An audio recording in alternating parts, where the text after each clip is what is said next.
Welcome, everyone. I'm glad you're able to make it to the part three of the Ask Me Anything About grants.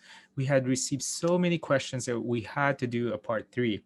Today, we will continue responding to all your unanswered questions around grants.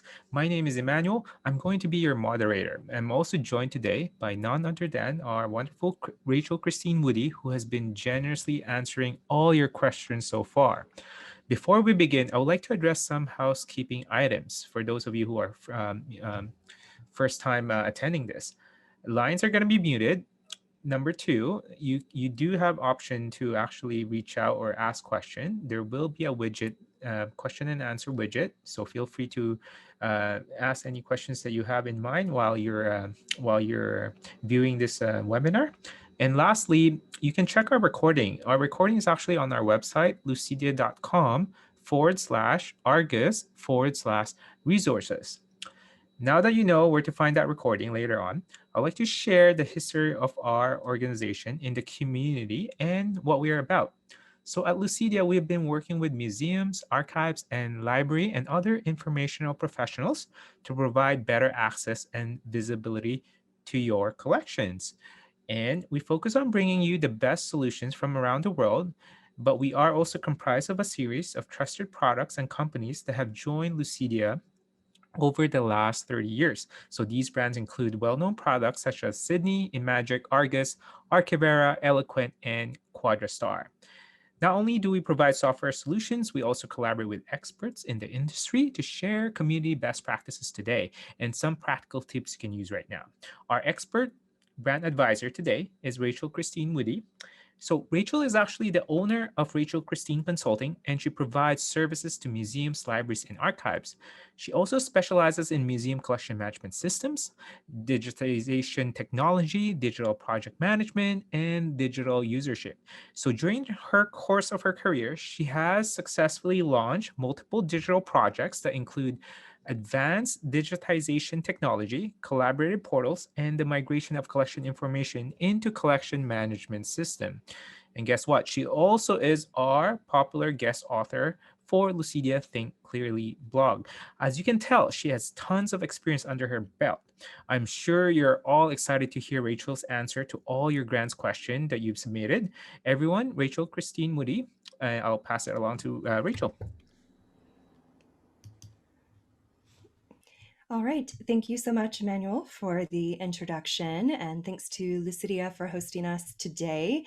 And thank you also so much. It's because of your interest and your submitting of all of these great questions that we've been able to do 3 parts in this series. So thank you for being interested and really utilizing the resources that we're offering. It's been so fun to put these together for you.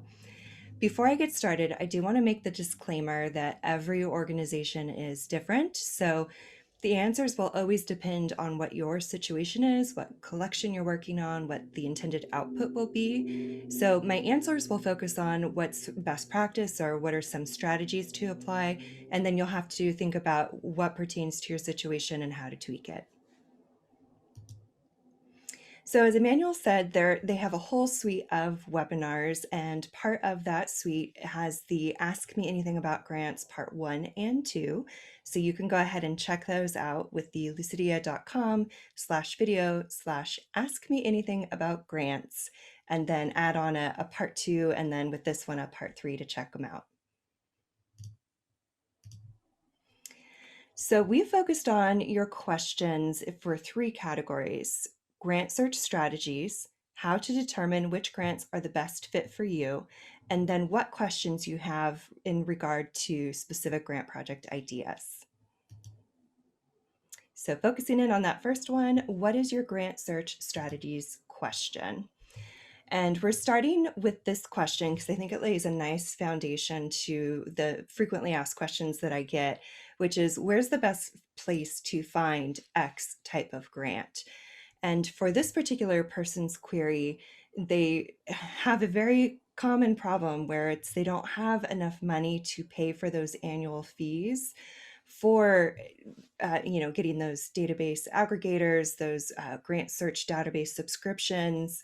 Those do tend to cost money. And so their question is, where can we go instead that either doesn't cost as much with annual fees or is free. Unfortunately, there are a lot of free resources. If you've been with us for part one and part two of this series, you have heard of these before, but just so that everybody's aware, if you're looking for like national level grants or federal funding grants, you can go to grants.gov, which is free to sign up and search their database. And also go check out Lucidea's grants directory, which is also free. We've been working on that over the last year that includes both private foundation national grants as well as federally funded grants. If you are interested in foundation funding, candid.org, it does have a subscription base, but I believe there is a free version to get started if you wanted to look at that. Also, check out if you are part of a larger institution or if you're near a public library, you may be actually able to access the subscription level of that particular product through your membership or affiliation. Also, the foundations, as I mentioned, they're included in Lucidea's grants directory, at least the ones at the national level, and we're hoping to add more of those from the regional level soon. Thinking about state level grants, so if you're not quite ready to go for a big national or federally funded grant, each state in the United States, as well as each province in Canada, they have their own local historic preservation offices. For the United States, it's the State Historic Preservation Office, and or the acronym called SHPO is how it's commonly pronounced. And those, of course, are all free. Another place to go search if you're not sure where your own particular office is your Secretary of State website, which should have it listed there, and as well as related grants. And again, those are free too. And if you're starting out local or thinking about doing small grants first, or maybe you only need a smaller local one, each nonprofit, there's a nonprofit association for each state. And so you can go check out those for free that have listings of both the grants that they oversee, as well as linking to other grants that are related regionally. So checking out those and also your city and county government websites, they also tend to list grants that they distribute, which is usually federal funding handed down through the state to the city level. So there are a lot of free places to check that have all of this information available. And this is the same information that's available in those databases or subscriptions that you would pay for. Granted, if you do pay for it, it means it's a one-stop shop. So, I mean, there's some value there, but also if you know where to look, you can get the information you need on a very budget-friendly, free level. So go check those out. And I do have a tip to leave with you, and that's to check out what's at your local library, especially if you're focusing on the local grants. Many of them don't have a website presence yet, and so they may only be available through local foundation books that are at your library. Another thing the public library will likely have is subscriptions to things like candid.org. So check out your resources at your local library. All right, what is the best grant for ... And this one is a very specific, a science museum in West Texas and the Panhandle. And so while this slide has links very specific to this person's query as to where to find grants that are both geographically appropriate as well as museum outcome-based appropriate, I do want to point out for everybody here that if you are not based in West Texas or the Panhandle, these sorts of resources will be available for you in a very similar form in your geographic region. So in here, we're seeing links for Texas Historical Foundation, we're seeing texas.gov, we're seeing culturalheritage.org. So all of those, if you were to replace Texas with your state, it may not be the exact link, but you will find similar entities. So using your Google or your Bing or search engine of choice, put in this case, Science Museum grants in West Texas as part of your search query. And honestly, that's how I found most of these. So if you are not in Texas and you're wondering what grants might be appropriate for you if you're a museum in a particular state, I do encourage you to go find these resources because they are out there for you.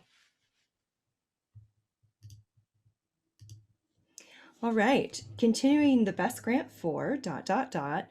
Where do I find funding for a sports science exhibit? So, again, getting pretty specific with this one, but the answers that I am giving here you can apply to your own particular circumstance.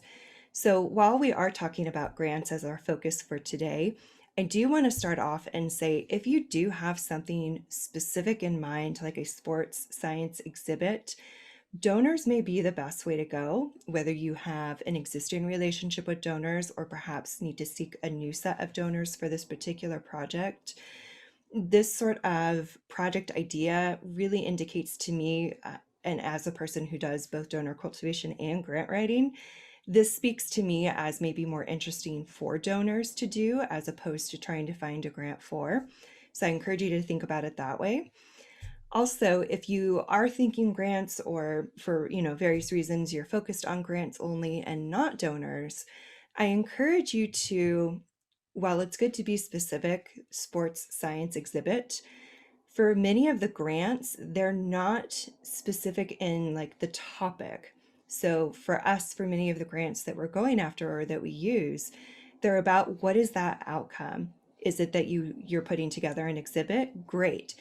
They personally probably don't care if it's a sports science exhibit, as long as it is an exhibit that has educational components or you're experimenting with VR or something, whatever the angle is for that grant, as long as the outcomes match what they're wanting to fund, then you would be okay applying to those versus thinking, okay, I can only apply to museum grants that only fund sports science exhibits because there are none that are that specific out there. So try and think about it a little bit differently. And if you can, also think about how you might incorporate donors.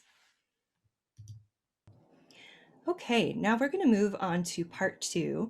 What is your question related to determining what grants are the best fit for you? So we're going to start off talking about grant eligibility and suitability.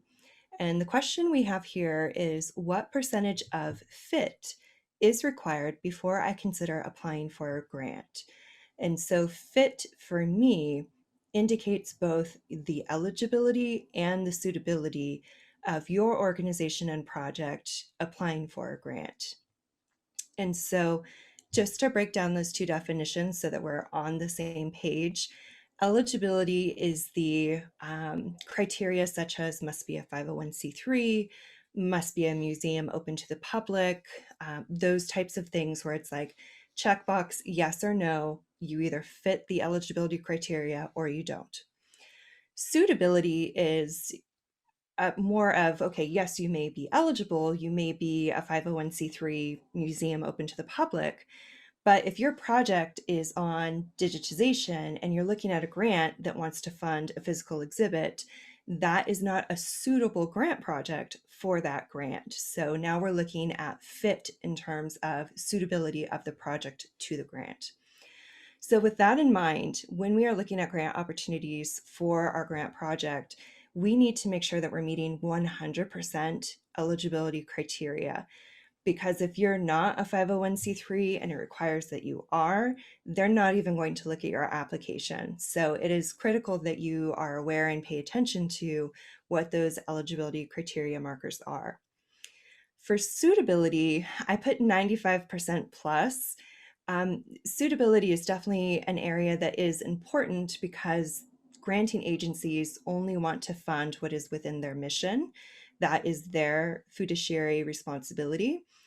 And with grants being so competitive and ever increasingly so, you are going to have a lot of competition that is going to be not only eligible, but very suitable for that opportunity. And so the more your project outcomes align, the more your grant application is a good fit for that granting agency's mission, the better you'll do. So making sure that you're 100% eligible and that you're in like the top percentage of meeting all of the suitability criteria is definitely something you want to strive for. And if you are not sure, some granting agencies, their opportunities are a little vague. Always ask. It saves both you time and their time if you ask and get it figured out beforehand, before you spend a lot of time on an application that in the end is not a good fit. If for some reason you can't get in touch with a representative, always check out their past award history if it's available. That is a great indication of what they have historically funded and therefore inform what would be something they would fund now. I do want to point out, I linked to a resource. This is the Lucidea Grant Workbook and Templates. We created this to go in tandem with the grants directory. And the workbook goes into the eligibility, suitability examples and gives you some real life examples of how to scope your project so that it is a fit. So make sure to check that out. Okay, a little bit more on determining grants via project suitability. This query says, I work at a small library archives and our time is very limited. How can I determine what grant projects and therefore grants will be achievable? And so thinking about the project specifically, this is entirely within your control when you're creating this project. So I want you to think about scope of work. So what is it that you're intending to tackle? What's the time requirements? What's the resource requirements? And then related to that, once you do this work, what are you proposing the outcomes and deliverables are? This is another area where if you have the workbook, you'll get better definitions on these. But to be clear, outcomes are like the broader themes that you can help achieve, like providing better access. Whereas deliverables are very specific. So it's, I will have X number of items online or X number of items rehoused in climate controlled storage. So scoping to make sure that the amount of work that you're taking on is reasonable and that the outcomes and deliverables you're promising is also reasonable given the work. And to help with that too, also keep the budget in mind, because even if it means getting more money to do this, like this huge amount of work, if you can't do that amount of work that you've committed to, then having that extra money is actually in the end not going to be helpful. So controlling that scope of work, making sure you know what's entailed in terms of labor on your part or your team's part, making sure the outcomes and deliverables are reasonable based on that, and that the budget also reflects that. This one is related, but it sort of looks at that other side of this, and that's the grants piece. So which grants are likely to be more achievable for a small institution that can only tackle small projects? And so for both of these, I appreciate that you are aware of what your limitations are, and therefore that's what's informing your strategy. So you're already on the right track here. And so, much like we talked about making sure that we were creating and scoping the project appropriately, we also need to make sure that we're looking at the appropriate sized grants. And so, if you're looking for smaller scope, smaller budget, etc., then starting out at the local stage of grants is a great place to be. Usually those grants are maybe a couple $1,000s, at most maybe 10,000, but with that focus, they're usually more okay with also only funding one specific thing versus a whole complex project. So for example, having something like we will produce this exhibit or we will digitize these things, usually just one very specific action and then outcome.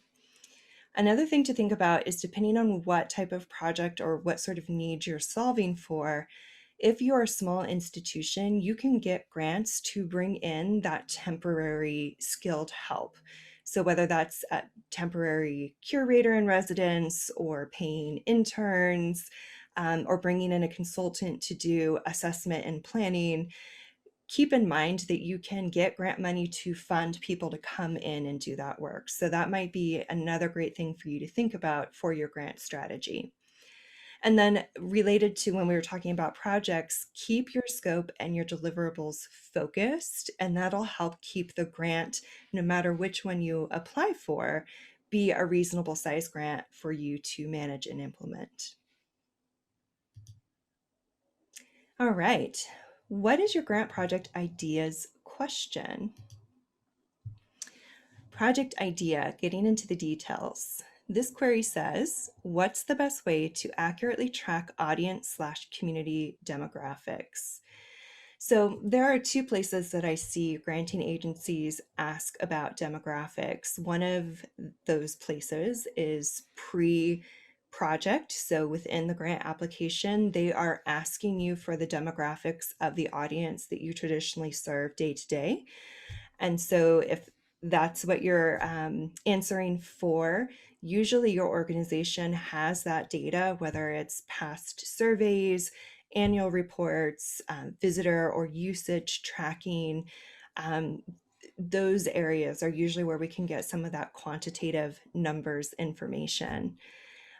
If for some reason your organization doesn't have those numbers, or if you want some more data to play with, getting demographics for the area is fairly easy to find at the city/county levels. And so you can go and search, all right, we're based in this area. This is what the community is composed of in terms of demographics. And then I recommend another place to check in is with peer institutions. If you're an institution that's not typically tracked demographics or statistics, but your partner in the area has, that can be very informative, helpful information. Even if it's not your own exact data, you can still make inferences with the data of your peer institution.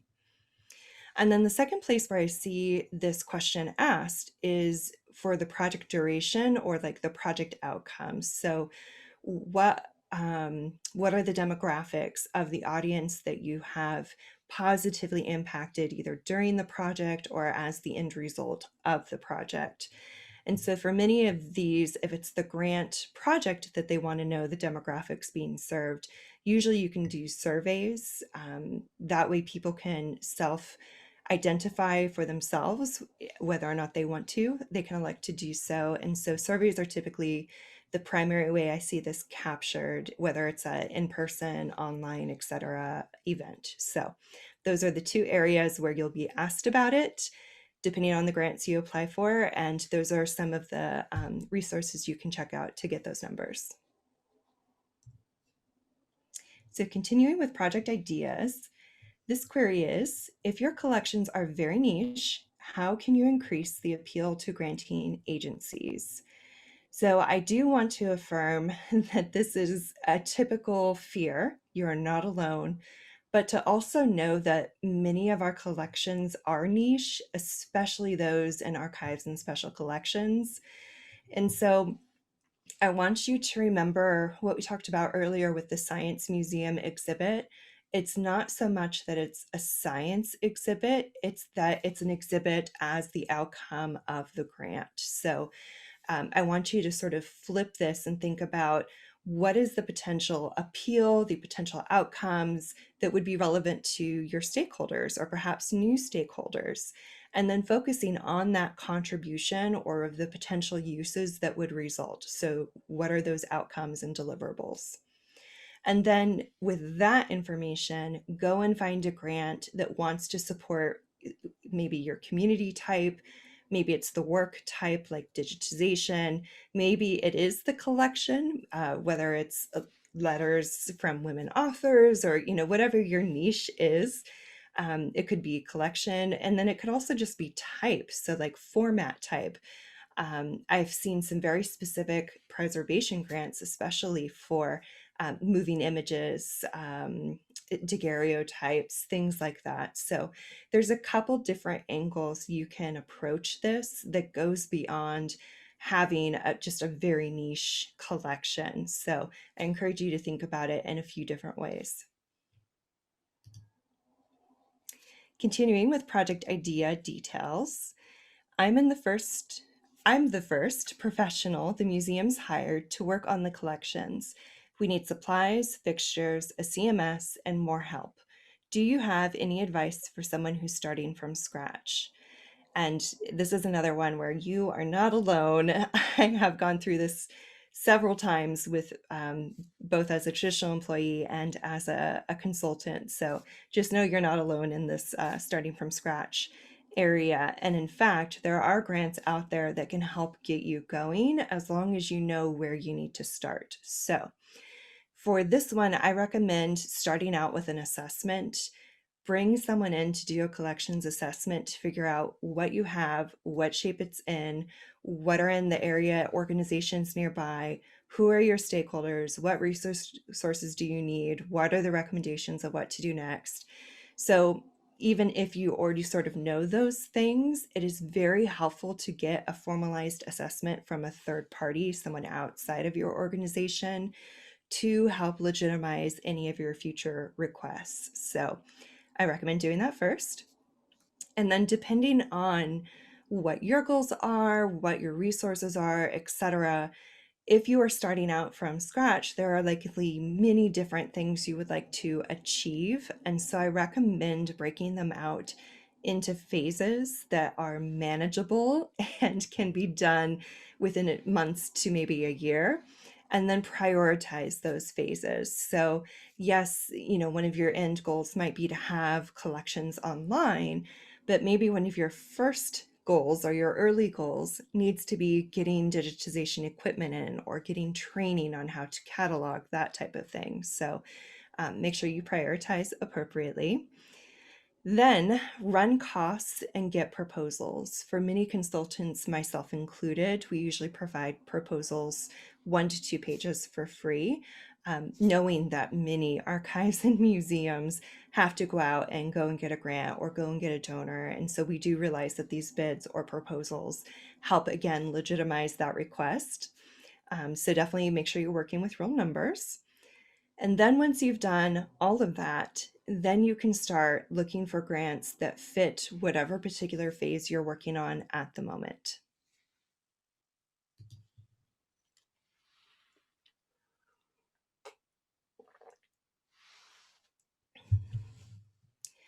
Okay, now we're going to get into random questions. And we didn't do this in part 1 or part 2 because many of your questions did fit nicely into the 3 areas we were focused on, but we have gotten a few in that were great questions that we sort of saved for this last part. So just know this is a bit of a wild card questions that we're about to go through. First one, how do I set up a foundation to offer grants? So first of all, I love that you are setting up a foundation and that you have money to do so. That is always a good thing to hear in this industry. And so for you to get started, you need to choose your mission. So what is your funding mission? What is it that you want to give money? Who do you want to give money to, and to do what? What is that outcome?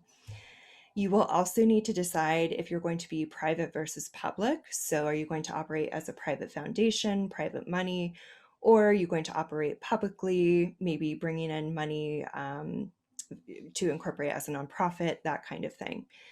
Which leads me to the next one. Depending on like what the tax and legal implications are for who and where the money is coming from, you should definitely get a tax accountant and a lawyer to help you get set up appropriately.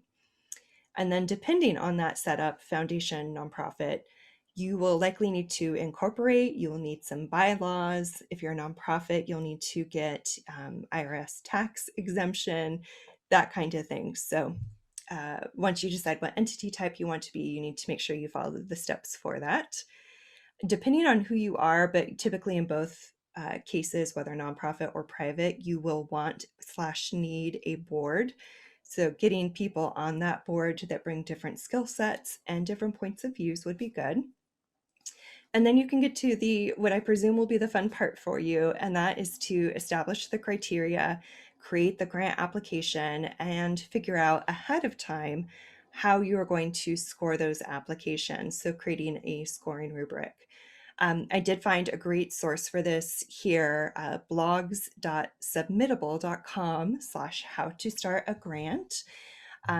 Check that out because it does a great job laying out these steps and more and going into more detail. Okay, this question I really love because I don't get to answer it very much, but the fact that you asked this question means that your instincts are right on. So thank you for that. This question is, what aspect of grant writing is most overlooked? I have three answers for this. The first one is the most overlooked aspect I usually see is the neglect of saying the problem to be solved. Many of us, our most natural inclination is to talk about what we need. I need a collections management system. I need my collection to be online. Whereas granting agencies want to hear about the problem that precedes that need. And then if they're solving that for you by giving you money, what is then the solution? So, what does that outcome look like? So, many people, especially new to grants, it's about what they need without justifying it and setting it within this larger problem. Maybe it's like, I don't have any digitization equipment or programs. And so that is a problem. So thinking about it, framing your need within a problem, and then also making sure you're speaking to that solution piece. And while in this particular example, it might be equipment and or a collections management system, really what that end result is getting the collections online. So making sure you're doing that whole problem, need, solution statement.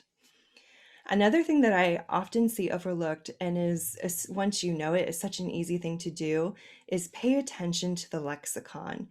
And what I mean by that is each granting agency has their own words they use to describe what they want to fund. And we may use different words when we talk about what we want to do. So pay attention and highlight the words that are used over and over again, especially those descriptive words, and make sure you use those exact words in your application because it will more easily signal to the grant reviewers that this is a clear match. The same is true for job applications, funnily enough. And then the third answer I have for this is people often overlook the accountability factor. If granting agencies are going to be giving you, especially within the thousands, tens, or hundreds of thousands of dollars, you need to show them slash tell them how you are going to be accountable for doing what you said you're going to do with that money. So there needs to be something within that project plan to show how you're doing that. Next, random question. I volunteer for a small historical society that has virtually no money. Many of the grants appear to require a cash match. If we have no money for a match, how can we apply for grants? And that is so true. It's like the chicken or the egg. And I do often get very frustrated on my clients' behalf when we're trying to go for grants that are especially catered towards smaller emerging collections. And then all of a sudden you're supposed to try and find like a 1-to-1 or even a 2-to-1 match. So I definitely feel you in your frustration. Some of the strategies that I have used to get around this. So first of all, getting creative. If you have a donor base or if you are actively cultivating a donor base, I do recommend talking to donors and or communities, whether that's a community, local nonprofits or businesses. Use your donor and community networks to talk about how you might be able to fundraise for a match if you get a grant. And typically, especially when talking to donors, if you are actively trying to bring in more money through a grant and not just through them, they're more encouraged to help you do that. And so, framing it in a way where, hey, donor, it would really be appreciated if you could help us with this match if we get this grant, because that will help us leverage the resources you've provided. And so, usually, they're a little bit more receptive to that. Another thing to think about is how you might be able to use operational resources to count. This is definitely up to the granting agency, but if you're able to count like your time as staff, or maybe you're planning on buying a scanner that will be part of this project, maybe there are some things you can do that is considered more operational that would be done anyway, but can be helped counted towards the grant. Another thing that I've done, but it can be harder, is essentially daisy chaining, pairing the grants together. So, getting a grant in and indicating that you are also applying for another grant, or have done, or will do, depending on where you are in your grant cycle. I have definitely talked to two different granting agencies and explaining what our timeline was. And I was able to get a verbal commitment from the one I was applying to later saying they would award us a grant, which was a foundation. That's why they were able to do that. Saying that if I did get this other grant over here from the state, then the foundation would also give me that money. So without actually winning both grants first, I was able to convince both of them that if I got both of them, they would be the match. And it did work out. It was tricky, but it did work out. So another way to get creative. And then seek out those smaller local no match grants first. At the local level, there are many, like hundreds to a couple thousand dollar awards you could get. And depending, admittedly, what sort of match you need, it may be easier for you to get a couple more local grants paired together to help you make that match requirement. So it does depend on how big that match is for you, but here's at least a few ways where you could go about it. Okay, next question. My board thinks grants are the only way to fundraise and want me to spend most of my time on applications. But I know grants are hard to get and I have a lot of other work I need to do. What's your advice for how to navigate this situation? And this is fairly common, um, especially because if you follow a nonprofit strategy for boards in general, it is actually part of the board's responsibility to make sure that the organization they are the board of is financially solvent. And so this is sort of like a weird displacement of responsibility from the board to you. So first of all, sort of recognize that. Second of all, education and honesty. So part of this may be the board needs education on what their responsibilities are. Also, they may need education on what it's even like to try and go and get a grant within our field. For many board members, because most of them usually aren't from our field, have no idea how difficult, time consuming, and competitive applying for grants can be. And if they don't know it, then they need to, because that I think will help in terms of what's a reasonable expectation for your time. Um, if that doesn't work or they need more, always turn it back to them on what is the return on investment calculation. So how much of your time could get more money in, and is that worth it, depending on what that percentage is. And related to this, depending on if you have time or not, does it make sense to spend money to make money? In the case where they're asking you to do a lot of this work, but you already have other things you need to do, and because grants are so competitive, it doesn't sound like it's a smart use of your time to try and spend all of that energy writing grants you may not get. However, it may make sense for the board to pitch in a couple $1,000s for you to hire a grant writer or a grant consultant to go find grants you're competitive for and help you make a really strong application. That may be a case where it makes sense to spend money to make money, bringing that grant money in specifically. So hopefully those strategies help, at least help you start that process of setting up those boundaries for your board and finding a way where you can help bring in money while still doing your job. So those were the last questions. I do have a few resources I want to share with you all. Some resources for you. These first ones are on Lucidea's website. A Survivor's Guide to Museum Grant Writing is the grant writing book that I wrote in collaboration with Lucidea a couple years ago now, and you can go get your free e-copy on that website link. They do have, as we talked about at the beginning, they have a webinar suite, and this particular link takes you to all of my webinars, of which a good subset of those is all about grant writing. We did talk about the grants directory in the beginning, and if you've been attending these webinars, you're familiar with it now, but there's the link to go check out the grants directory.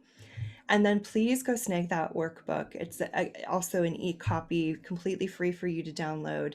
And it goes through all of the grant application elements, as well as provides 4 project templates with real life examples written out for you that you can take and plug and play with.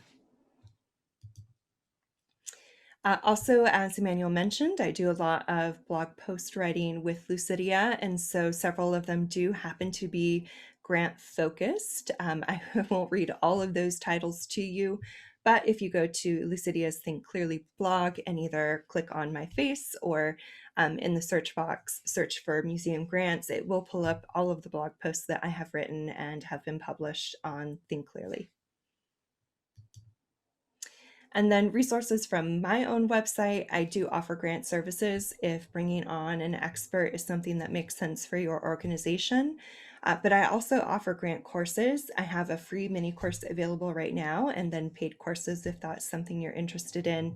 And then in addition to these webinars I do with Lucidea, I do have a few webinars and a similar Ask Me Anything specific to grant writing on my YouTube channel, which is youtube.com/c/Rachael Cristine Consulting. And then here's the gorgeous book cover, thanks to Lucidea. This is the A Survivor's Guide to Museum Grant Writing book. And again, with the go get your e-copy, lucidea.com/grant writing ebook and last backslash. And I believe that is it. So I'll turn it back over to Emmanuel.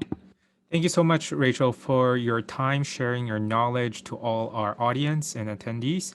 After all that, we really hope that you achieve your grant goals this year, and we are very generous about sharing our knowledge to make sure that you are successful and your organization is successful.